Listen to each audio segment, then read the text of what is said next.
Good evening, District 40 Toastmasters and friends. Welcome to our August podcast episode.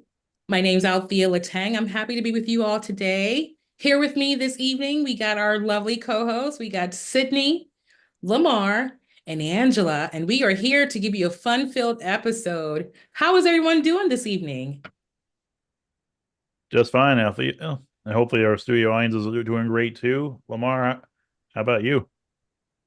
Doing well, City man. Thanks for asking. I appreciate that. Now Awesome. that the sun is going down, it's cooling off a little bit. So Mhm. yeah, I'm glad to be here. How Yeah. about you, Angela? Doing great. Been over here in Cincinnati. We're practicing for our Toastmasters lip sync battle in our company. Our group's gonna bring home the gold. Feeling a little sore, but good. So having a good month. What That's about you, Althea? Listen, I am sad that summer is coming to an end. Summer is by far Mm. my favorite season, but as you can notice now in the morning, it's taking the sun a little bit longer to rise and it's getting darker sooner. So I'm not really excited about that, but all has been well with me. Thank you for asking. Well, let's kick off our podcast by reading our podcast mission statement. Our mission statement is to educate and to entertain our listeners and viewers by providing a positive and supportive experience to help our listeners and viewers develop stronger communication and leadership skills. Another component of our podcast, we love to introduce the word of the day. Now, the word of the day is propinquity. Propinquity. And the word means the state of being close to someone or something, or proximity. And an example of using this word in a sentence is in Toastmasters, the propinquity of the propinquity of members working closely together fosters stronger bonds and mutual growth in communication and leadership skills. So anyone that's taking the speaking platform this evening, we encourage you to utilize the word of the day. Mhm. Now we're going to transition into our first segment, which is the interview segment. And I'm going to turn things over to Sydney to introduce our very special guest this evening. Mhm. Thank you, Althea. Thank you, fellow co-hosts. Tonight it is my great privilege to introduce our incoming, or I should say now fully inaugurated, program quality director, Tracy Baker. He is a five going on 6-time distinguished Toastmaster. He's been in Toastmasters for 29 years. He's a decorated United States Air Force veteran who loves music, movies, sports, fishing, sunshine, and occasionally trolling his audience, which I can vouch for because I'm a big fan of that too. He's currently serving as our program quality director for District 40 and the vice president of public relations from his home club, Dayton United Communicators 1694, aka Duck. And with that, let's bring Tracy Baker to the floor. Now he should be on his way in, but until he gets here, you guys, we're really excited to have Tracy join us this evening Mhm. for this podcast episode. We take an opportunity to highlight all of our leaders in the district. So we heard from Renee Mitchell, I believe in June. She's our current club growth director. Last month, we heard from Wendy Simmons. She is our district director. So we're really excited to have Tracy with us. And I see that he just joined our live here. So there he is, Mr. Baker. Welcome to the podcast, sir. Welcome, Grandmaster Baker. We would like to ask you some questions if you're amenable to that, given that, well, we're not exactly close physically, but at least here virtually we have great propinquity, that's a hard one to say, with each other. And as Toastmasters, we are close together. And speaking of things that bring you close, I have to ask yourself, what is it that makes you a Toastmaster, Mr. Baker? Why did you join? I'm curious to know, what is it that inspired you to maintain your Toastmasters membership over the years? I can't hardly talk because I'm just getting over the ramifications of COVID because I was in close propinquity to so many people in Anaheim last week that had the disease. So when I came back, I lost my voice. But Sydney and Althea and Lamar and Angela, This reminds me when I was a young kid, when I had no voice, when everybody was picking on me and calling me names, and Tracy's the girl's name. Please stop doing that. I had no voice. Just like COVID-19 robbed me of my voice last week, those people that called me names and talked about me took my voice as a child. But alas, as I grew into a handsome, strong, proud young man, I discovered this program called Toastmasters, where not only was I in a safe environment to talk and speak, but I found my voice. And I was able to communicate all the things that I do today on a daily basis. Why 29 years? Now, Angela Norman's going to say, wow, there's no way, Tracy Baker, you look so young. You look like you're in your 30s or 25 at least. But every year, year after year after year, Mr. Sidney Osborne, Immediate Past Division Director, I saw that by using my voice, I could inspire other people, just as other people have inspired me by using their voice. By being in close propinquity to Althea Latang, she has risen to the rise, the occasion of being a distinguished Toastmaster. And I watch her and I watch people like you all, and Lamar King is on that track right now, and Angela Norman, you're going to do the same thing, and you, Sidney Osborne, you use your voice, tell your stories, and that is why I stay in Toastmasters, not only for my own personal pursuits, but because I see powerful people around me in close propinquity that are doing incredible things with their voice, making their choice, and finding a way to use their talents to inspire people all the way around. That's why I stay in Toastmasters. Thank you, Mr. Baker. Can you share any memorable experiences or unique experiences that you had during your Toastmasters journey? Are you serious? How much time do I have? You have a few minutes. I can tell you at least 3 hours or at least 7 parsecs worth of information that will tell you about how I've been and what I've done and all the unique situations I've been in Toastmasters and not. I'll just tell you one in particular.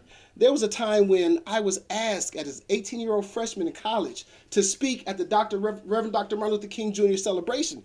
The guest speaker was supposed to show up. He didn't show up. The president of the university turned around and said, I need somebody to talk for 15 minutes about Dr. King.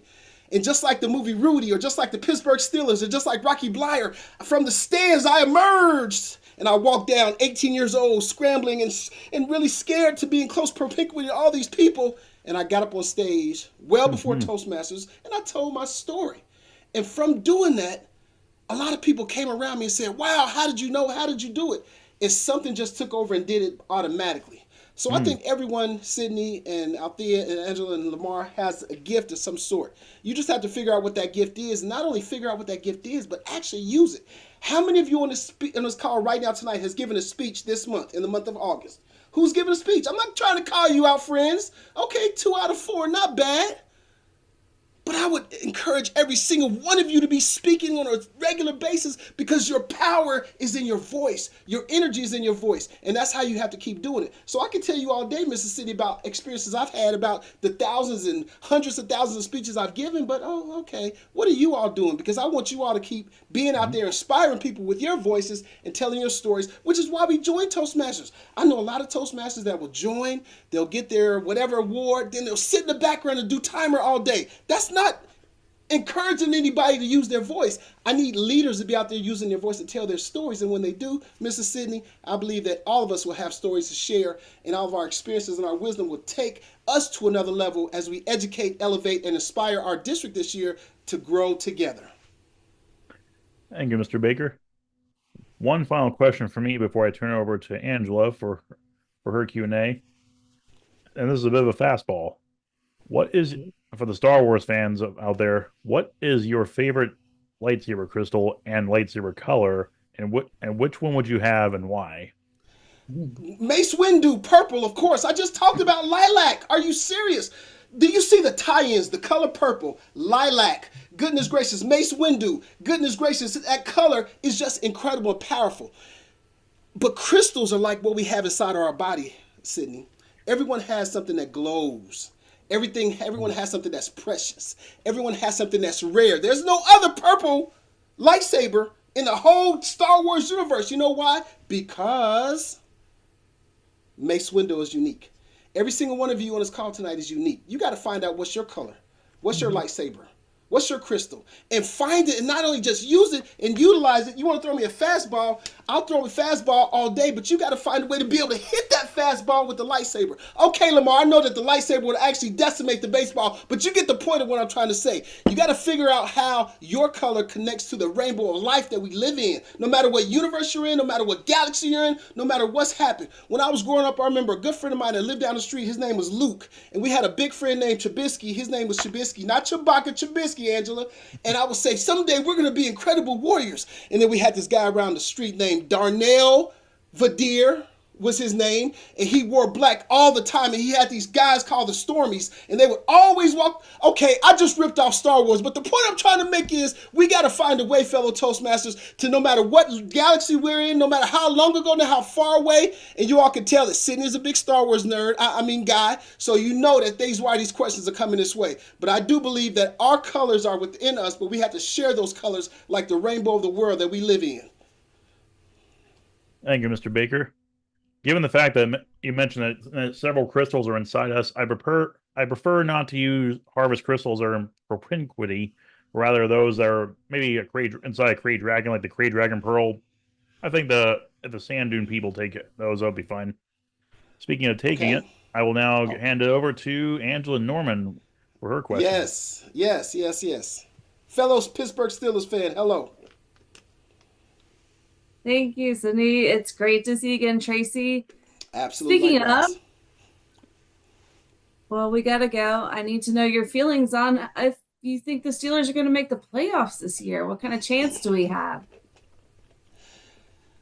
Angela Norman, District 40 will be President's Distinguished this year. And I guarantee this because we are going to work together as a team. We're going to educate, elevate, and inspire each other the same way the Pittsburgh Steelers are going to do this year. Now, I hold this. I'm not biased, but I'm holding this jersey in my hand, fellow Toastmasters. Number 43 is one of the most dominant, probably top 5 dominant defenders in the world ever. And he was all about teamwork. It didn't matter what position he was playing. He could be way on the left side, but he would run all the way to the right side and dive and jump and do whatever he had to do to stop the play on several occasions. Does this sound familiar? Does this sound like what we're doing in Toastmasters this year? We all have roles. We got a division director on the call tonight, Lamar King, that's doing great things for Division B. But even still, he helps out in other places. He just got finished doing a program for some young kids in his city to help pull them in close propinquity to what he's doing and where he's at. This is a prime example about how football is like life. This is a prime example about how the Steelers are going to win the Super Bowl this year. It's a prime example about how we're going to be Presidents Distinguished as a district this year because we're going to all come together and make all the elements that we have, all the crystals that we have, Sydney, and we're going to make all of them shine in such a way that we're going to have our success. So I predict, number 1, the Pittsburgh Steelers are going to win the Super Bowl. They're 7th of all time. And number 2, we're going to do great because we're going to do great things because we have great people like Angela Norman in our district doing some great things, including this wonderful podcast. I can't agree with you more. That being said, I wanted to say, what are your leadership goals from here? But I guess I want to hear more also about what we're going to do with District 40 this year and going forward. Angela, it's all about commitment. What are you committed to? Sometimes I question a little bit if the Steelers are committed to winning because we make some moves that I don't understand. When you're committed, you're hungry. It's like Rocky, the eye of the tiger. It's the eye of the... Now, my singing voice isn't that good tonight because but you get the gist of what I'm saying. It's the eye of the tiger. When you're hungry, you'll get in your car to attend a meeting way out in Columbus. I just did this a few years ago. There was a meeting that was impromptu, and I heard about it. And my mentee called me and said, hey, there's a meeting. Can you come speak? I said, yes. Got in my car and drove an hour to Columbus. Got to the meeting spot. Everything was ready. I did what I had to do. I was encouraged. It was wonderful. 5 minutes later, when the speech was done, I said, yes. I was in close propinquity to my evaluator, and they said that was an incredible speech. I got back in my car, and I drove back home. And as I did, I said to myself, what in the world out there would cause me to get in my car and drive an hour to another city to give a speech? It's because commitment. So when you talk about leadership, Angela, I lead by example. that was a very incredible example about how when you're hungry enough and want something bad enough, you'll get in your car and go get it and do whatever you have to do to figure out what it is that you're committed to. If everyone in District 40 was committed to their pledge of being a Toastmaster, they would give speeches, whether in their home city, whether online, whether they have to drive an hour. Would I do it again? Absolutely. I would get off this car right now and drive an hour to give a speech to prove my leadership and show what it takes when somebody's hungry. That eye of the tiger I talked about is something that we all have to develop and we all have to share with each other. So if you have a member in your club, and that's for anybody out in District 40 or the world for that matter, if you have somebody who's not living up to commitment, they always have an excuse. Oh, my mother's, uncle's, dad's cat is hurt. Or, oh my gosh, I can't come today because my eyelids are too heavy. Whatever it is, quit making excuses and start making examples. So as a leader, I make examples. Angela Norman. Amen. Okay, so you visited my club, Toaster Broadway. I think I might have mentioned this last month, but it was so great having you show up, and everybody was just so impressed with your energy, and it was just amazing. And you participated in our table topics and took stuff throughout the whole meeting and created this story of how you knew our president Raymond, and he had given a speech that day, and he bounced for you, I'm pretty sure. And you guys are just boys, maybe from Atlanta. I don't know, but that kind of impromptu speaking is just amazing. And I know we have so many young people or new people in our club, and let's hear some advice from a seasoned pro like you, how we get good at that impromptu speaking and bringing that all together. Angela Norman, you must be reading my notes. Oh, I don't have any notes. You know why? Because everything I do is impromptu. Everything I do is off the top of my head. And I encourage every one of you to do the same thing. Now, this is what I mean by this. This year, of course, we're going to have our international speech contest. We're also going to have table topics contest. And for the longest time, I've been the number one, the best table topic responder in the world. Nobody in the world could touch me. I've never been beaten at a club when they say, hey, you want to do table topics? I've never been beaten in a club until this past year. There's an area 11 director, Chanel Hamilton out of the Bahamas, that in her own innocent, matter of fact way, beat me in table topics. And I couldn't believe it. I said, oh my goodness gracious, the first time ever. Of course, since then, I've let other people win. The point I'm trying to make to this now is that she won the District 47 Table Topics contest last year, and the difference between the first place and everybody else was so evident because she prepared, she was hungry, she was in close propinquity to everybody she needed to be to learn how to be better and get those skills up. She had the eye of the tiger, she had that purple crystal, she had that lilac cup, she had whatever it took for her to get to where she needed to be, and the evidence was the trophy that she won. When it comes to table topics, you have to have that same eye of the tiger. Everyone's so afraid of table topics and of giving speeches, but it's not. I've learned how to do a shortcut. The shortcut I'll share with you all, Sydney and Lamar and Althea and Angela, for table topics, and we're going to talk about this in a podcast a little later on, is that you have to find a way to connect whatever question you get to something in your real life. What people falter is they get scared and they wonder, oh my gosh, they panic, oh my gosh. But I promise you, everyone's had a bad breakup, bad boyfriend, girlfriend. Everyone's had a bad boss. Everyone's had a bad job. Everyone's had the greatest vacation ever. Everyone has their favorite Star Wars character, which, by the way, Luke Skywalker is the strongest Jedi. That's neither here nor there now. Everyone has an opinion about their best Avenger.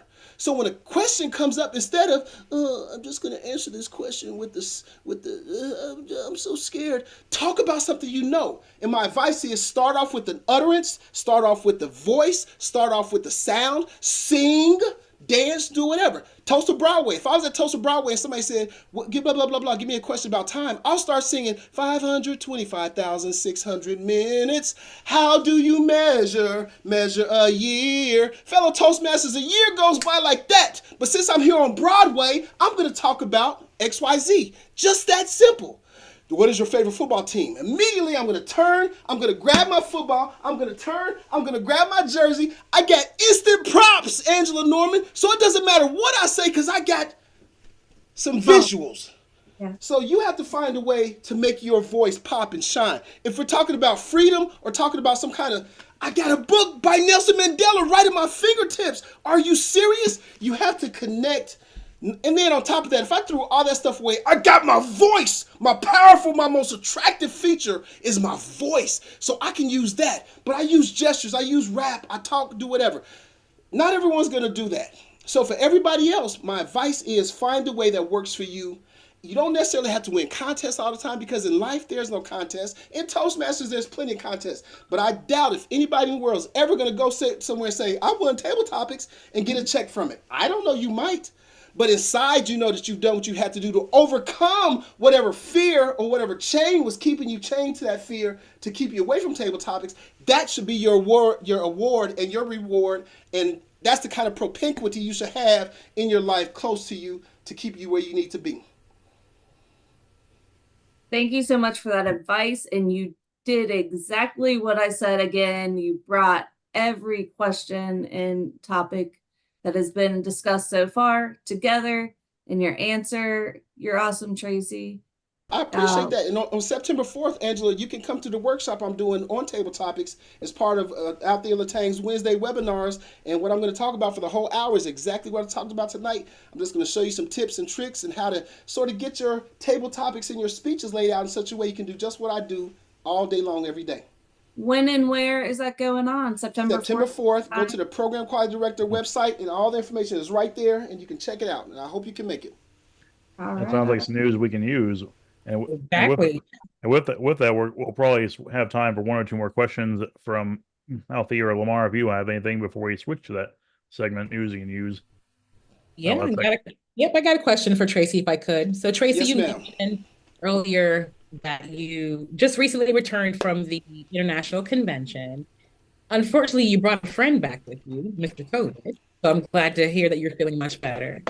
But I'm curious to know from you, what was your most memorable moment from the convention weekend? There are lots of memorable moments, not only from convention weekend, but just my Toastmasters career.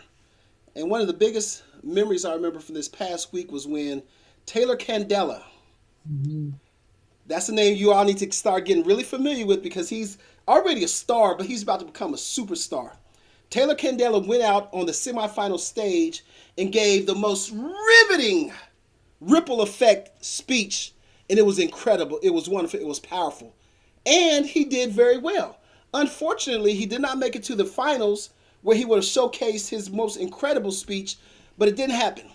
The reason why I'm so proud is because Taylor Candela represents District 40. And not only because of the speech contest aspect, but because anyone from our district can rise to the occasion to be the world champion of public speaking if they have the eye of the tiger, if they remember that lilac, if they remember all the things they have to do to be in close propinquity to all those world champions of public speaking, which is what he's done. He's actually participated in several contests over the years, and he's come up a little short a few times, but he keeps grabbing and stabbing. The number one speaker this year, Louisa, who won first place, she was second place 2019, and she had competed other times. So you have to keep going until you find a way to win what you have to win. I've been in speech contests in the past. I coach people now. I talk people through the contest, and I believe that people have a calling. They want to be speakers. They want to be presenters. They want to be motivationalists or whatever.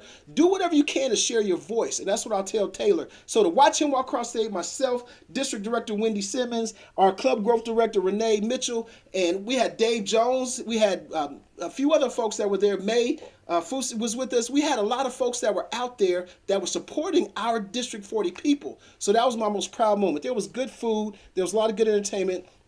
But for the most part, Distinguished Toastmaster Althea Latang, we reached new altitudes by being able to reach new heights and listen out for different things and see how far we can go. I'm not sure the last time we had a semifinalist in District 40, but I know it's going to happen a few more times over the next couple of years, because we have some strong people in our district, some strong speakers, and with mentors like you all out there, they can't help but to be incredible on that world stage. That's my proudest moment from the convention, watching Taylor Candela. My question back to all of you are you going to be on that stage next year to help us be proud of you as well?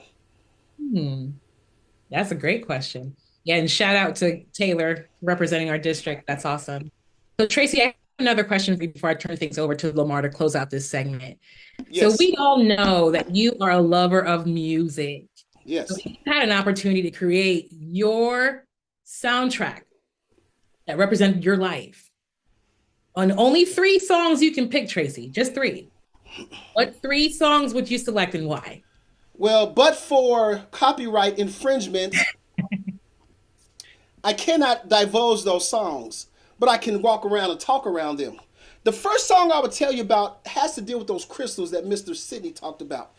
And if you look up in the sky, you'll see stars. And just like crystals, those stars are shining.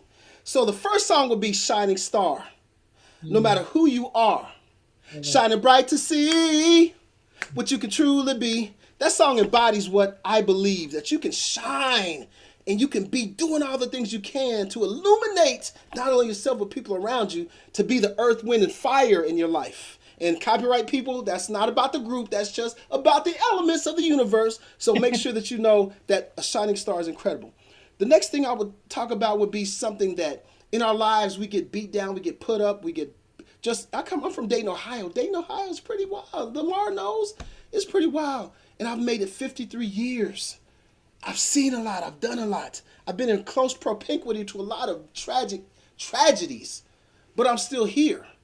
And what I believe from that is that what doesn't kill you makes you stronger. It makes you stronger. So song number 2 would be by Kelly Clarkson. What doesn't kill you makes you stronger. And that strength that you have is something that you should give back to other people. The final song I'll share with you is that there was a time when I was scared and beat up and people were talking about me, and I wouldn't stand up for myself at all because I didn't have that Jedi force in my body. I didn't have that lightsaber to pick up and show somebody and say, get away from me. But I did. I didn't realize it. It was my voice out there. And my voice has been my lifesaver for the rest of my life. But here on earth, I realized that you have to find a way to let people know to get out your way. And one of the ways that a man that's my age that passed away a few years ago, he inspired me and told me in his song when he talked about stop, drop, shut them down, open up shop. Oh, no, that's how Rough Riders roll. Again, copyright people, that's not the song. That's just, I'm giving you an example. You have to be a rough rider for yourself. You have to be somebody that's confident in your own abilities, your own skills. And you got to walk in the room like you own it. I don't walk in the room like, hi, everybody. When I walk in the room, I'm like, what's up? Mm-hmm. I come in like a rough rider. And I think everyone has to have that confidence, whether you're going into a conference, whether you're going into a contest, whether you're going to a club meeting, whether you're going to just church. I don't care where you're going. You can't walk in like a sheep. Like Denzel said, are you a wolf or a sheep? You got to figure out what you are. You got to live that. If you're going to be a sheep, people are going to walk over you. But if you're a wolf, ow! If you're a wolf, then you got a better chance of surviving. So figure out what you want to do to survive. Those are my 3 songs. You're a shining star. What doesn't kill you makes you stronger. And be a rough rider. And when you do those things, I promise you, the soundtrack of your life will be melodious. It will be harmonious. And it will be incredibly entertaining. Well, thank you for sharing that, Tracy. All right, Lamar, I'll kick things over to you to end this episode. Or I'm sorry. Thank you, Althea. I appreciate that. Listen, PQD, DTM, yes. Tracy Baker. Yes, I just got one question, man, because you've pretty much touched on everything else. You've done a wonderful job here. And as I think about some of our clubs who maybe have 6 members, some of our clubs who maybe have or looking to get a club started, or maybe a club who's thriving. When I think about partnerships, I think about relationships.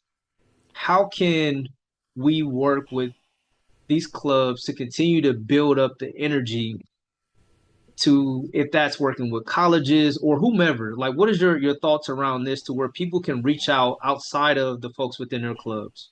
Mr. Division Director, that is a beautiful question. And speaking about relationships and societies and things like that, thanks for being part of the Men with Beard Society with myself and Sydney. That's just a great thing. When you have a beard, that's like a calling card. When I shave my beard off, I look about 10 years younger. But when I have my beard, I'm like distinguished. And everybody's like, oh, that's that guy.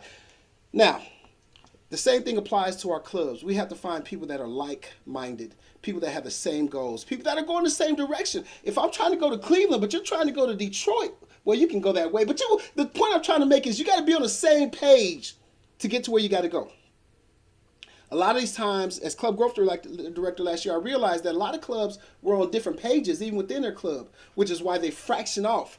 So one thing you got to figure out and realize that even if it's a club that's struggling with 6 people, they're struggling with 6 people for a reason. The people leave, were there layoffs at the company? The people just say, forget Toastmasters, let me go do something else. I can't answer that.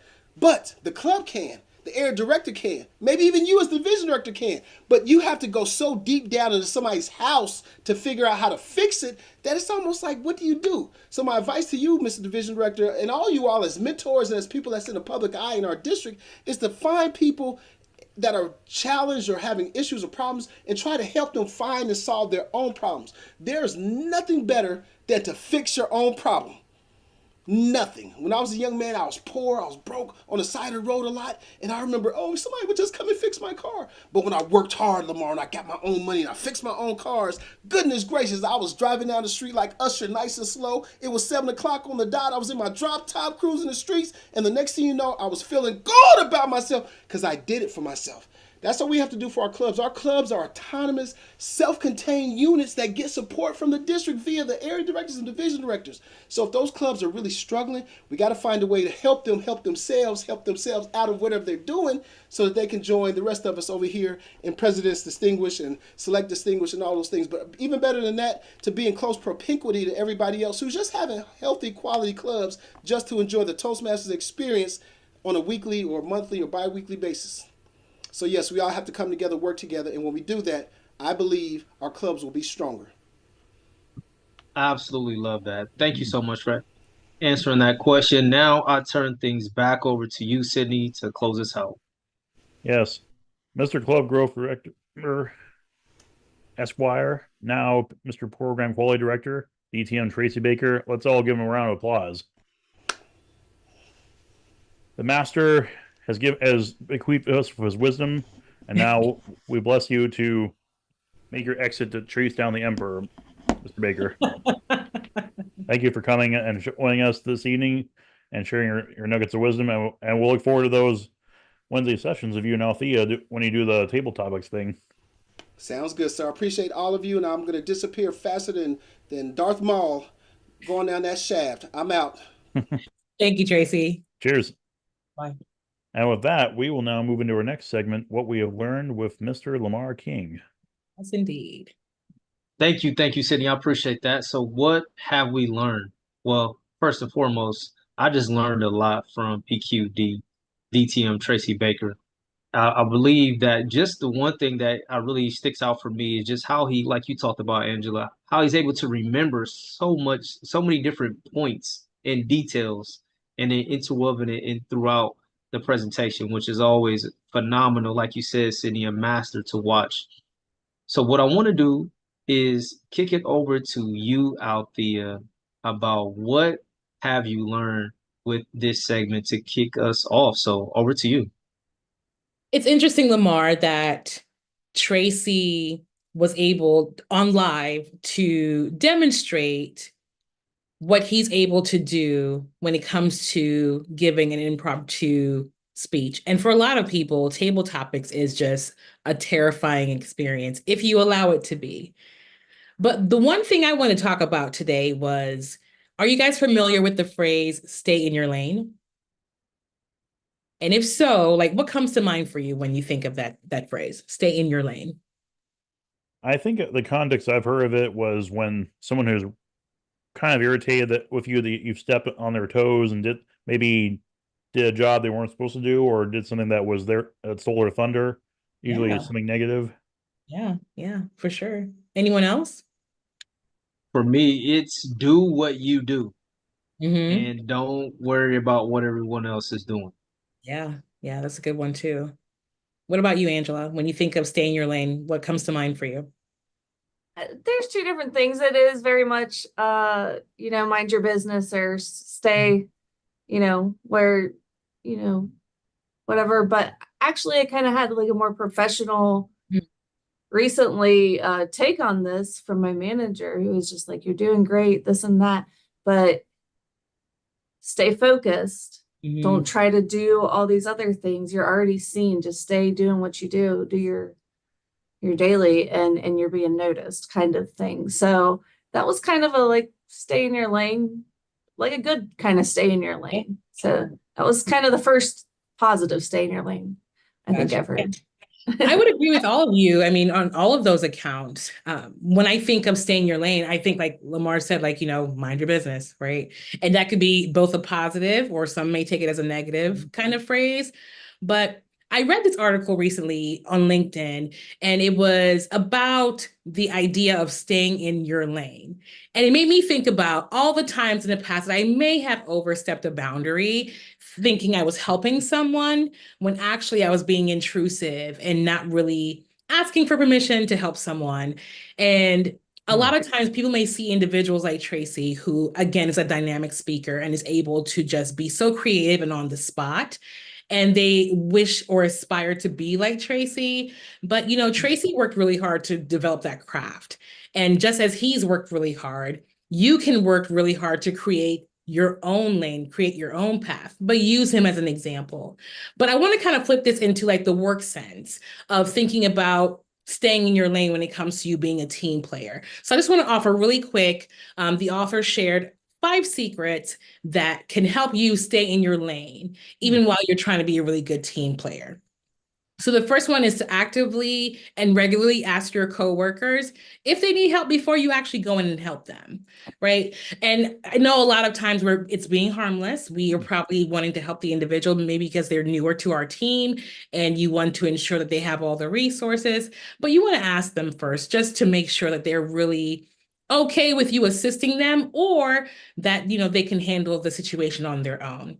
A next secret for staying in your lane is to complete the tasks that are assigned to you and complete them by the deadlines before you offer help. So to your point, Angela, your manager said to, just continue to do what you've been doing and just kind of focus on you. That's good. And that helps you to stay in your lane.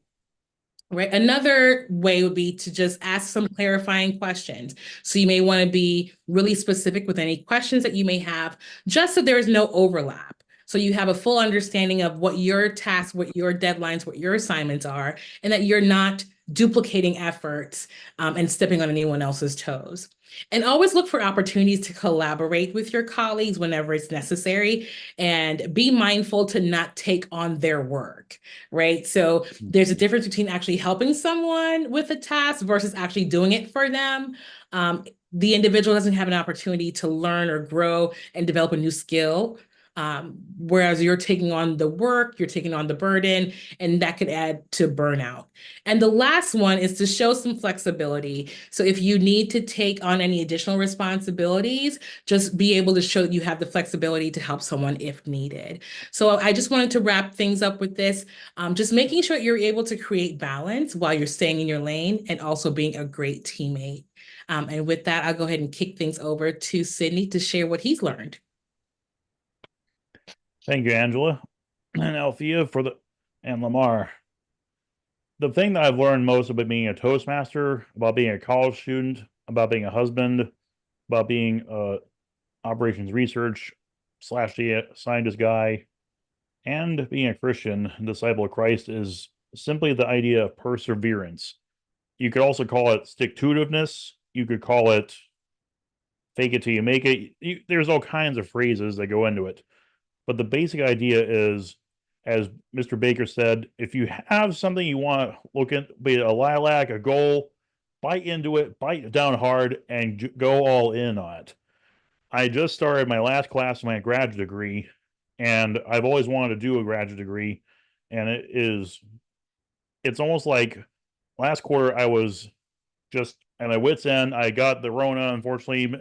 Baker gave me its address. He walked over to my house. He said hello, shook hands. Before I knew it, I was like, oh, I was down with the count, sore, just bedridden, and I still had 3 assignments left to do. It did not matter. My wife said I was, and I quote, insane for doing this, but I had 1 assignment left. It was the halfway for the final week of the quarter, and I'm just I just army crawled, get this assignment done, and I did it. I curb stomped it, and it was glorious. I destructed that assignment and that whole class, and it was great. That is just one example, fellow co-hosts and audience members, of what perseverance can do for you. Find something you want to do, lock on, and fire phasers. Star Trek reference. Sorry. I like Trek and Wars. Perseverance is something that comes from a deep well of self-discipline, desire, and the ability to not give up even when stuff sets you back. I've had setbacks in career, among friendships, in life. I've made more mistakes, and I've had more mistakes brought to me by people not always staying in their lane, or me not staying in my own lane. Sometimes I step in the minefield and get blown up. Like, oh! Pick up and recover yourself and earn the experience. And if you lose an arm from a lightsaber duel, just get a prosthetic and get back and train more and get back to the next fight. And the next time you face Count Dooku, you win. That's the idea behind perseverance and why I've learned this whole year, this whole last 5 years, all kinds of things. Mm-hmm. Little sidebar, but my poor beautiful wife, she has learned perseverance too because of how much I pick on her. But it's good for her too. At least I'd like to think so. Right. Yeah. With that, Angela, what do you have to share for things you've learned this week? Definitely builds character. I'm having perseverance through my slow whatever's going on here right now. But I wanted to just bring up something that means a lot to me, and I think really maybe could be something helpful to people trying to get their DTM, is the youth mentorship program. It can serve as one of the DTM requirements is serve successfully as a club sponsor or conduct a speechcraft or youth leadership program. And I couldn't get enough of just helping these kids develop, watching them grow. It's kids 14 to 18. And you can, my area director kind of asked for volunteers, but I'm sure if somebody wanted to seek it out, they could just approach their leadership. And I just think it's such a great opportunity to help others and also help yourself grow and build confidence that you're instilling power in these individuals and giving them the same tools that you're developing at the same time. I just think it's so cool. So that's really all I have to say about it. It was just an amazing experience, and it can help you in Toastmasters. I feel like I developed my skills as well, not just something towards a goal, but just as a personal development. I just think it was amazing. So ask your leadership, get involved.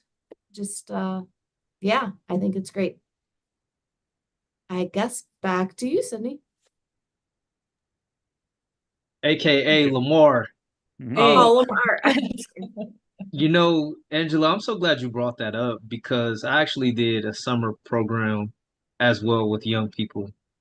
And I learned a lot about myself in a way of how I'm developing, and then also being able to share some tools with these young people who were the same ages, and just talking about emotional intelligence, interpersonal skills, networking, and just a great way to really be able to pour into our young people and utilize this Toastmasters platform. So I'm with you on that. So thank you so much for sharing that, and to you all for sharing. Now, the one thing I want to share to work in propinquity with everyone is something called a valley technique. Now, I did not come up with this. I must give credit to whom credit is due. And this came from Lisa Nichols. She is a personal development coach. She just has so many different wonderful techniques. So this is just one of them. I'm going to share my screen for everyone to be able to see. Now, this, again, is called a valley. Now, I'm going to tell you about it, and then I'm going to walk you through what the valley technique could look like, okay? So as you can see, as my screen is shared here, when you start with the valley, you want to start with the biggest achievements. Now, let me back up just one step. This valley technique approach gives you the ability to connect with your audience on a deeper level. Lisa Nichols, she's doing an interview and she's talking about her experience, and she talks about her using this technique. And this is how she was able to get on the Oprah TV show. So this is a really great way to, again, connect with your audience in a deeper way. Just for them to get to know you so that they can buy into who you are. So again, going back now, so the biggest achievements, that's how you want to start. What most people know about you, you want it to, this is what Lisa would call your bragging rights. This is things that you have accomplished that has just pushed you sort of on that pedestal, if you will. And then at the same time, once you get done sharing all of that good stuff, then she talks about going into the lowest point of your life. And this is where she calls the valley. Now, these are the parts in the story where a lot of people don't know what happened behind closed doors, those nights with tears, as you're developing, as you're learning about yourself. So this is the lowest point.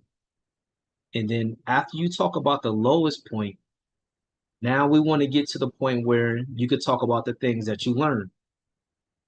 And not only that, you also want to talk about your victory and this person that you have now become as a result of everything that you have experienced. So I share with you the valley. I've worked at a nonprofit organization that was at that point less than $50,000. I was able to take this nonprofit to a six-figure organization. I've received a national award for my community service. I own my own company, Lamar King Consulting. But what a lot of people don't know about is that I spent 8 years of my life in foster care. And during those times, life was hard. Having to be separated from my loved ones and to go into an unfamiliar territory and to live in 4 different homes. Suffering abuse and neglect was terribly hard for me to have to go through, and the trauma on top of that. And as I look back over those experiences, I recognize this is how I've come to be who I am today. This is how I was able and still able to persevere through challenges, as Sydney was just talking about. Now, I am grateful to share how I now have the opportunity to come alongside caregivers and share my personal journey. Caregivers who are caring for young people in the foster care system. Now they get a chance to see my story, my success, and they can also understand that it's possible. They can see hope. When they look at me, they see a young man that they did not know got kicked out of not a home once, but twice. And now to be this person that I am today, it's all because of those experiences. So now I want to come alongside caregivers and staff to share that story and journey with them. So that's it. In a nutshell, how the Valley technique is interwoven into your own personal story. So I encourage you all, as Tracy was challenging us to speak more, I encourage you all to learn this technique, to apply it, to practice it, so that people can understand more about who you are, so that they can buy into you as the speaker and the authority in the room. All right. So that's it. I think that was a pretty great segment on some things that we can learn from each other. Now I want to go and shift over to news that you all can use. And I want to kick things over to the wonderful Angela Norman. Thank you, Lamar. That was awesome. Is there a way we can put like the Valley technique in the chat or somewhere? I don't know. All the logistics. Okay, cool. We can try to add it. But yeah, that was pretty awesome. Thank you for sharing that. Yeah. Okay, so news you can use. It is what it sounds like. We want to go over some news that maybe our listeners here can use as well as ourselves. So, Sydney, you got some news we can use today? Yes, I do, fellow co-host Great. Angela, Lamar, Althea. It's the beginning of the program year, and I'm sure our audience members want to know what they can do to capitalize on their investment in Toastmasters or in anything they're doing. So I'm going to share my screen here real quick and show you a tool you can use to begin your journey to understand what things go where. This is the Toastmasters.org website. Pretty standard issue website, really nice. I like that has a 100-year sparkle in the little video clip. Everyone who's been a member in Toastmasters is logged on here, but there's some parts you may not know about. There's a number of resources you can use, a magazine that contains leadership tips, but if you want to know about the health of your local district or club, I'm going to show you something called the Distinguished Club Program Dashboard. The DCP, or Distinguished Club Program, is essentially an incentive program to help you earn awards to earn how to level up your game in Toastmasters. So once you join Toastmasters and you become a member, you can go to your homepage here after you log in using this button, and you scroll down to the bottom here under from the organization to you can look up Distinguished Performance Reports. Now, I'll apologize in advance because this is not the most readable report, but this shows at a glance the health of all the districts and regions in Toastmasters across the world. Not District 40, across the world. If you want to see what's going on in District 40, you need to go down here to Region 6 and click on District 40. This brings up District 40's clubs in a nutshell. It shows the health, how many clubs have paid, who's distinguished, the number of members, you name it. And you can look at different areas. So we go to my local area, Area 11, and look at one of my home clubs, Dayton Toastmasters Club. You can see the breakdown of how many goals we've met, how many members we have, how many goals we have yet to achieve. And right now it looks like we've already met 2 goals, working on another 2, and 6 more to round out. In the Distinguished Club Program, you have to meet at least half of these goals in order to become what's called Distinguished Club, and 7 out of 10 goals to become Select Distinguished, and I believe 9 out of 10 goals become President's Distinguished, and I have to double check this, but I believe they just rolled out Smedley Distinguished if you met 10 out of 10 goals. That's not listed here, but you can see the breakdown of the goals you need to meet. And this is your friend. When you want to gauge the health of your club, in addition to any internal records your club has, I would commend the Distinguished Club Program Dashboard to you. And you can look at from club performance, club status, how well your area, your division, your district as a whole is doing, and you can see how clubs across the world are doing. This is a valuable tool that anyone who wants to serve as a division or area director especially will find useful. And that is all I have to share. I'll take it over to you, Althea.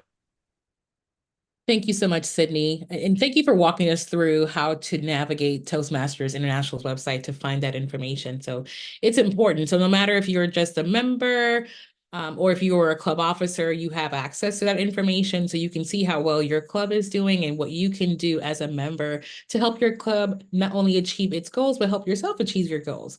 And with that, I just want to remind everyone that there is one final club officer training available for this summer training season. It's going to be this Saturday, August 31st, and the session is going to be held virtually. So any club officers that have not yet had an opportunity to attend a training to not only learn more about your respective role, but to also help your club achieve a distinguished club program point for training all of their officers, you have one final opportunity for this summer session. Again, it's going to be this Saturday, August 31st. The session starts at 8:45. It ends at 12:30 p.m.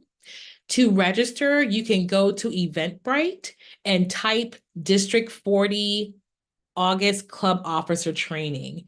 You can register to attend. You'll receive the Zoom link to be able to attend the session. Again, great opportunity for you to learn more about your role as a club officer and to also network with other club officers in our district. So with that, I'll kick things over to Lamar. All right. Thank you, Althea. What I have is more news that you can use. As you heard, the officer training that's coming up this coming Saturday. You also heard about website information, I want to add strength to all the things that you all have heard. And the good thing about this, you all, is that you can go back through the recording. So don't feel like you need to remember everything that we're sharing with you right now. So here's the thing. Did you know that your club can get a free website? Did you know that on Free Toast Host, I have it up here, toastmastersclubs.org, and you can request a free website. There's only a few things that you will need to enter is your district number, your club number, and you can check in with your club president to be able to get all of this helpful information for you all to be able to have your own club. Give your name, email address, and that's it. And someone will be in contact with you about you all having your own free website. It's free. Mm-hmm. And what I love about this is it's a great way to be able to connect with your audience. And we know a lot of people find out about us through the online platform. So this gives you an opportunity to be able to share things on your social media pages and to build up your website as you are developing your club. So definitely feel free to take advantage of this free resource. Okay, so with that being said, I want to turn things back over to Angela for news you can use. Thank you guys so much. I just wanted, when it comes to the website again, I brought up the DTM as well as the youth program, and you can put it in the search and just, DTM requirements. You can put youth program. It'll bring up a whole lot of stuff that will be good for you to use. But one thing I wanted to mention about news you can use is just a reminder of the Smedley program promotion we have going on right now until September 30th. If you bring or get a new member or dual member or returning member, you get entered in a $100 Amazon gift card raffle. So what our club is going to do is we are actually trying to promote bring a guest day as well. So we want to try and kind of incorporate that together. So maybe that's something you guys could use, but just a reminder that's going on. So that's some more stuff we can use. But now for the awesome part of the podcast at the end here, we got our evaluation portion coming up. Althea, we'd love to hear what you got in store. Thank you guys. Yes, indeed. Thank you, Angela. All right, friend. So with every Toastmasters meeting, the most important part is the evaluation. And the evaluation is an opportunity for us to hear how we're doing and how we can improve. So with that, we're going to view a speech. Like I mentioned earlier with Tracy, he just got back from the International Convention out in California. There, he had the opportunity to see individuals compete for the World Champion of Public Speaking. So I thought that we can use this opportunity to view the winning speech by Luisa Montalva. She is from District 55, Region 3 in Texas. So I want to go ahead and share that with you all. So we'll review the speech together, and then we'll offer some feedback regarding the speech, and then we'll end our episode. Let me go ahead and get this queued up here. 37 strangers, Luisa Montalvo.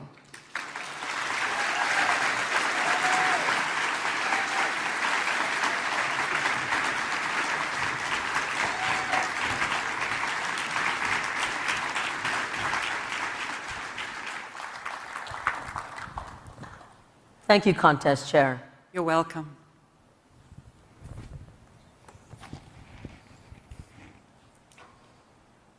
Clear! Clear! We have a female, unresponsive, no pulse. Contest chair, fellow Toastmasters from around the world, and guests.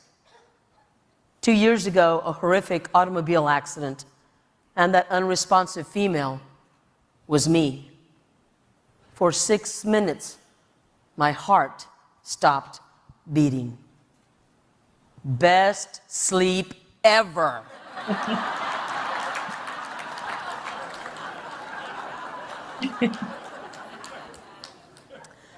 My co-driver and I had just finished dropping off 88 homeless shelter dogs to a dog rescue in New Jersey. On the way back, as I sat in the passenger seat of the van, that's when the accident happened. As I lay there unconscious, 37 strangers in the way of firefighters, EMT specialists, helicopter pilots, surgeons, nurses, all came together to try to save my life. Because death, it's so final. Now, I don't recall anything because I was asleep. But those 6 minutes, my imagination ran away from me, and I can almost imagine what happened with me trying to get into heaven. Probably went like this. I'm standing there in front of the pearly gates. St. Peter's on his iPad. I can even see my God in the background playing with his dogs. Oh, and I say my God because I don't want to offend some of you. I want to offend all of you. St. Peter, I'm Luisa Montalvo. St. Peter says, I don't even have you on the agenda. Hang on. He goes back to talk to God and says, God, Luisa Montalvo is here. And God says, I don't have anybody for 2 minutes. He says, wait a minute. St. Peter, was this a car accident? St. Peter says, yes, it was. Luisa Montalvo, makes sense. Have you ever seen her drive? No, God, she was. Luisa, is she the one trying to save my homeless dogs in Texas? Yes, God, that's her. Waves at me. Luisa, he's not your day, not your time.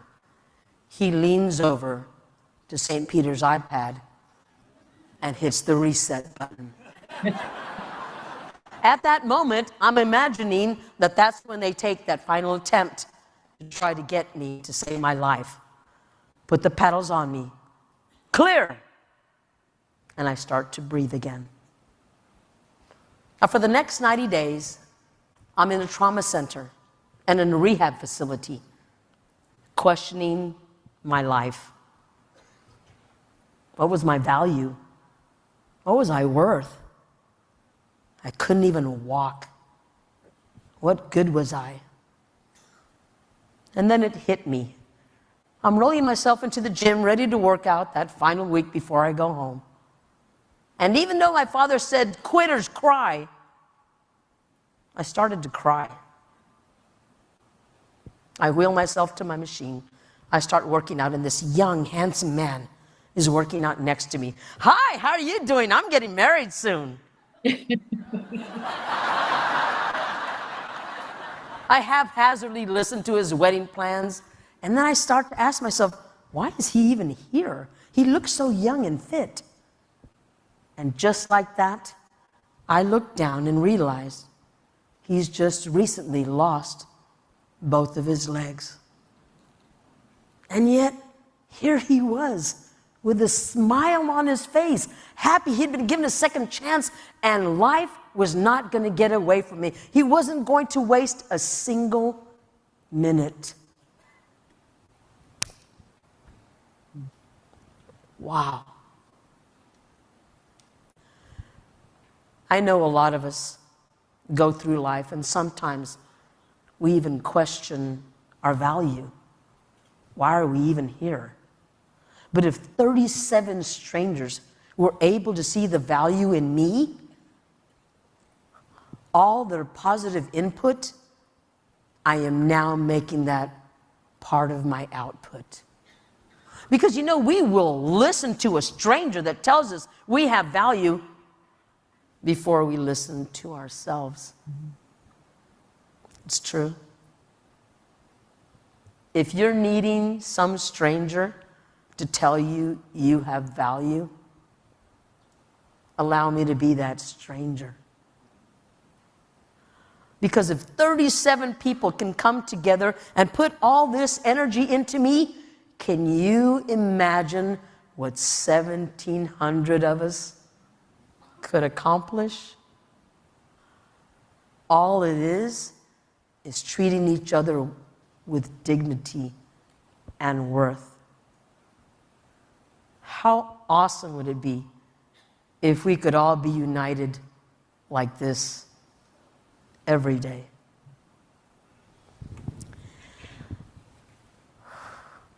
If you're ready to hit that reset button, if you're looking for that second chance,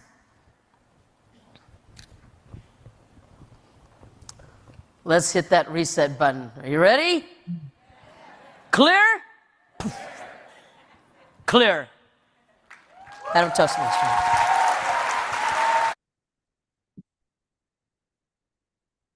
All right, friends.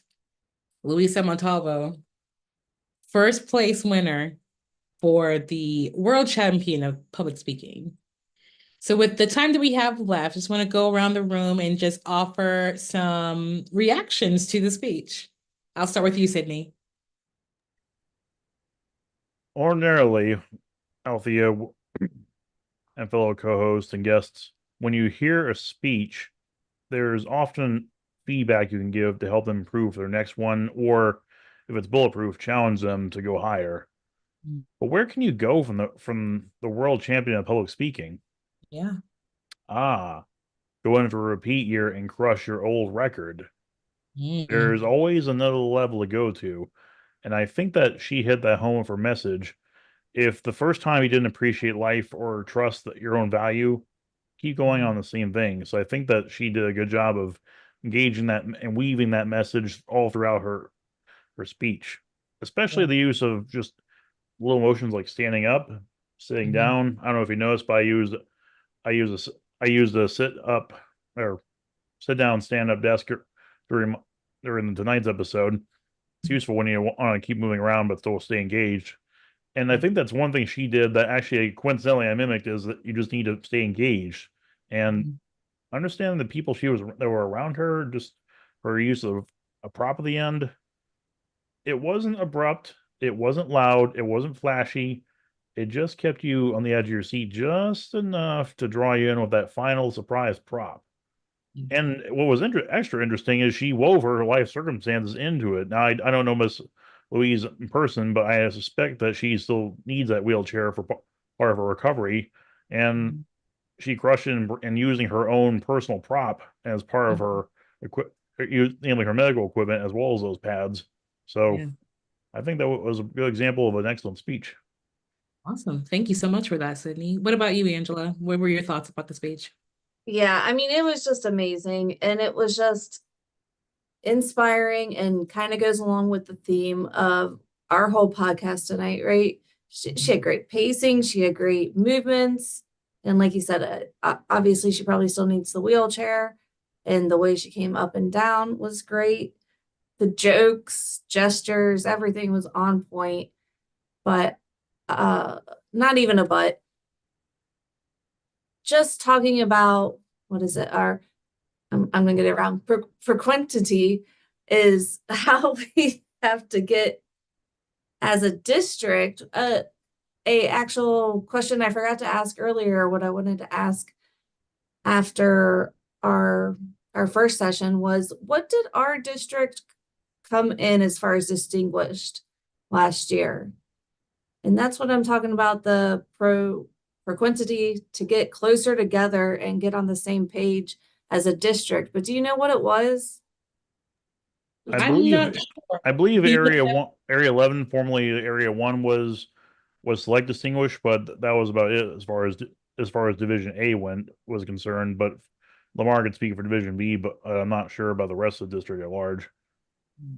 Okay. But just, I think getting closer together and just keeping that perseverance and everything it was just a good message. Sorry, I'm getting off point, but it was yeah, where do you go from there as far as critiquing that as an evaluation? But yeah, everything was just amazing about that speech. Obviously, why she won. Where did our guy come in? I didn't even see it. I'm sorry. And for all of our listeners who might not have known, did our guy place? So he competed with the semifinals, but did not make it to the final. But that's still a pretty huge accomplishment. Oh, heck yeah. He was amazing. It was great to get to see that. But, yes, Taylor is awesome. Well, thank yeah. you so much. What about you, Lamar? What were your thoughts about her speech? I thought her speech was really great. And I really appreciated what you shared, Sydney, about how having that one more chance, that more opportunity to just go out and live life.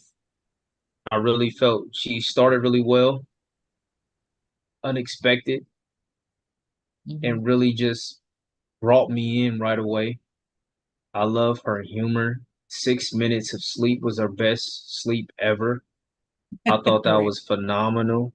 And I always feel that's a great way to start. Her timing of that joke where humor was right spot on, because as you're listening to someone, for me, it's you're wondering what they're going to say, and that as they have some humor like that, it's like, okay, yeah, I want to follow and hear more of what the speaker has to say. So she did a wonderful job with that. I would have liked to learn more about the accident that took place. She did mention that she was the passenger in the seat, and I would have liked to know what took place. Did they go through a light? Did the car run a stop sign? Like, what took place that led up to that incident where the doctors or the ambulance or the folks MTs were saying clear? I would have also liked to know who those 37 strangers were. Who like give me a picture of those folks and what they look like. And then also, is that why she was in a wheelchair? I would have liked to know, was it because of the accident that took place? And what is the situation behind that? I felt she did a wonderful job, and I thought it was a great speech. I love how she was able to it threw me off guard when she stood up and she was giving her presentation. So I like how she kept me guessing about what she was going to say or what she was going to do next, which I always appreciate when a speaker can do that. So, but definitely a great speech. Thank you guys for all that feedback. Looks like we have something in the chat here. Deborah mentioned that she enjoyed the humor and ability to keep things light as she spoke about what could have been a heavy topic or death. So I agree. I do appreciate the fact that she was able to weave in humor. And I feel like humor a lot of times has the ability to disarm because you just don't know. You don't know like where the speech was going to go. Like Deborah mentioned, was the topic going to be heavy? But she was able to immediately insert some humor and take you along that ride with her. I love a great story, and she's a great storyteller. So shout out to her, great speech, and congratulations on that win. And with that, we'll go ahead and start wrapping things up for the podcast episode. So we want to thank you, District 40 and friends, for tuning in to our podcast episode this evening. Please come back and see us next month. We air our episodes on the fourth Tuesday of every month at 7 p.m. live on District 40's YouTube channel. And with that, we'd like to bid you farewell until next month. Have a great evening, District 40.